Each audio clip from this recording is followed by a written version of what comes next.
అందరికీ నమస్కారం. ఈ రోజున ధర్మవరం వాల్మీకి సంక్షేమ సంఘం ఆధ్వర్యంలో గత 4 రోజుల క్రితం నంద్యాల జిల్లా ముచ్చుమర్రి గ్రామంలో వాల్మీకి సామాజిక వర్గానికి చెందినటువంటి 8 ఏళ్ల చిన్నారి స్రవంతి అత్యాచారం చేసి హత్య గావించబడింది.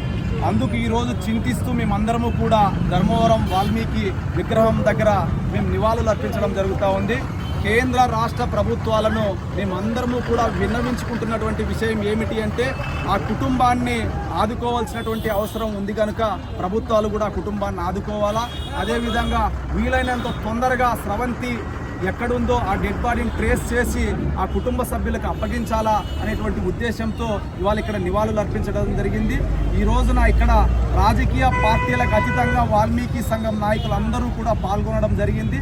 కనుక ఆ కుటుంబానికి న్యాయం జరిగే వరకు కూడా మేమందరం కలిసికట్టుగా పోరాటం చేస్తామని తెలియపరుచుకుంటూ సెలవు తీసుకుంటాం.